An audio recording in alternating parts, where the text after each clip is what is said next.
Starfield have just released an awesome timeline of everything that has happened so far in the Starfield story. It starts off in 2050, so we still don't know what has happened to Earth. Now this spans over 300 years and brings us to today's current events, where we will pick up with the Starfield game. Now I'm very excited for this and I cannot wait for this game. If you are a fan of Starfield, make sure you subscribe to Space Cowboy because we will be covering it here in full. This channel will be dedicated to Starfield and everything revolving around it, from news, mods, gameplay, guides and much more. So subscribe, drop a like and do all that good stuff. I greatly appreciate it.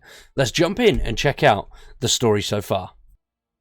Now this is on Bethesda's website, so if you do want to check it out, I will put a link in the description down below. So go over there, have a little bit of a look at it yourself. There's some really cool stuff in here, especially if you're interested in the lore of the game. Now the story so far starts us off in 2050, where humans first arrive on Mars, and by 2100s, the humans are living in space. So we still don't have a definitive answer on what actually happened to Earth.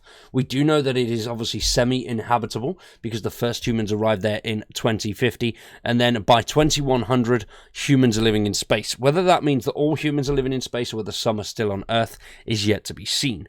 And then in 2156, that is a massive jump there, 106 years. We arrive in Alpha Centauri, which is 4.37 light years away from Earth. That's a hell of a fast travel. And then in 2159, just 3 years later, the United Colonies, I can never get that word right, colonies are established. And then just 1 year later in 2160, New Atlantis is founded and becomes the official capital city of the United Colonies in 2161. And then 7 years later, Cheyenne is settled by Solomon Coe, who founds its first settlement, Aquila City. And then in 2188, Coe visits Volley to join Cheyenne in a new alliance, the Free Star Collective. And then the Free Star Collective is officially formed in 2189. And then in 2194, the United Colonies positions the star station called Clinic in orbit around Deepala in the Narian system. The unaffiliated peoples of the Narian system see this as a United Colonies attempt to expand their borders and demand the United Colonies remove the Clinic. When the UC refuses, the people of Narian vote to join the Free Star Collective, who mobilize to protect the system in 2195. Now, if you don't know, all of this is leading up to a giant war, which I will be doing separate videos on the lore of things like that a little bit later on. And then in 2196, in response to the Free Star mobilization, the United Colonies will move a fleet into the Narian system, and the Free Star responds in kind. The Narian War begins. Now this is just one of many smaller proxy wars that leads to the overall faction wars, which occur in the 2300s. Now, the Narian War will drag on as public sentiment sours. Finally, the Treaty of Narian is signed by the UC and the FC in 2216, ending the conflict, and the term Settled Systems is formalized in a treaty.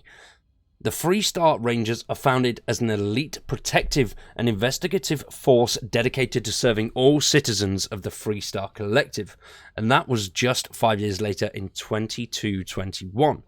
And then in 2275, 74 years after, the Constellation is formed by Sebastian Banks. The original members include Chloe Bao, accomplished physicist Aja Mamasa, I think that is, and the youngest member and Sebastian's protege, Darius Andrus, the botanist and specialist in xenoflora, Bernadette Laurent, and wealthy heiress and adventurer Evado Gill.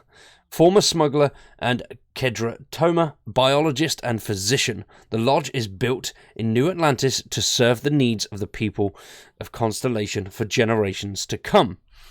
And then in 2305, Barrett joins the Constellation, and the Free Star Collective, just 2 years later in 2307, they begin farming on the planet Avasta in the Lunara system.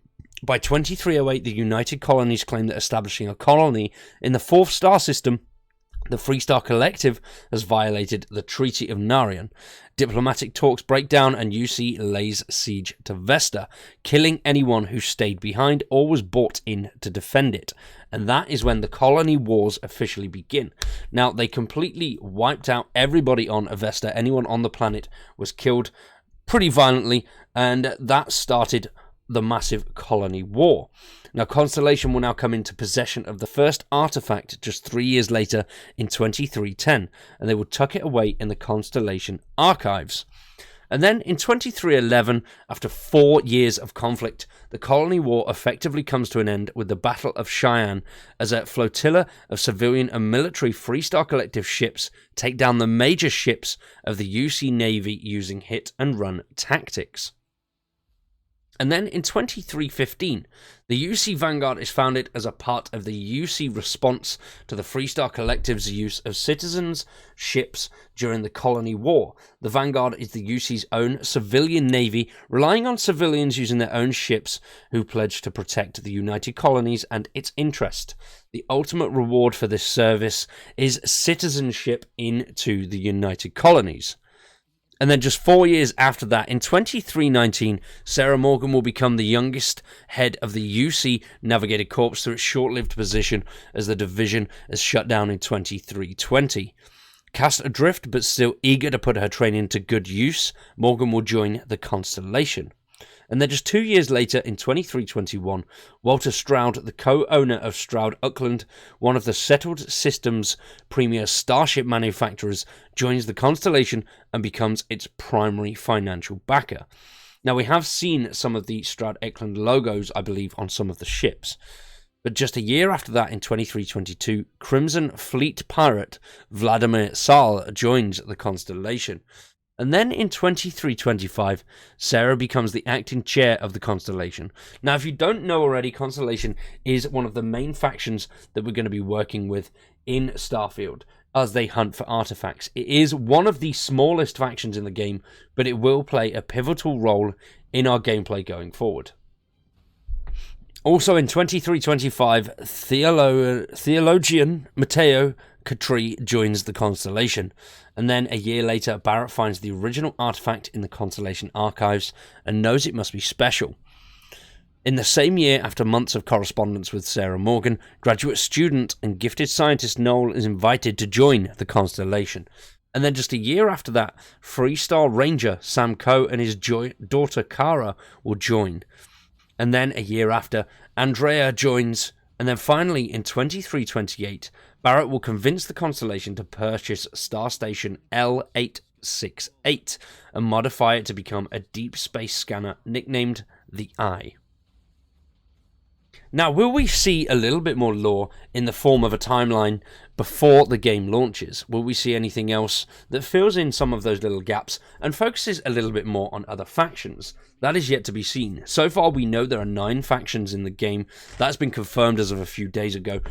Whether there are any more that will pop up, likely there's going to be much smaller factions that play small roles in the actual game, or they're just there in the background, people that you can interact with, trade with, and potentially shoot the shite out of.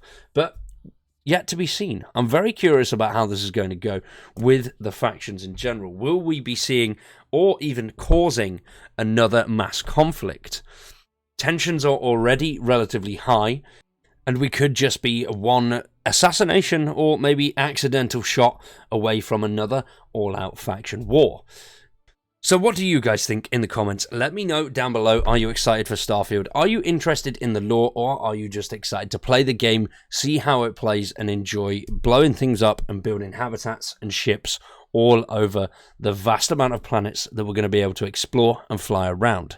Let me know what you're most excited about for Starfield in the comments down below, and subscribe to the channel. Drop a like on the video. I greatly appreciate it. We'll be covering it in full, like I said, and I'm very, very excited to get stuck in.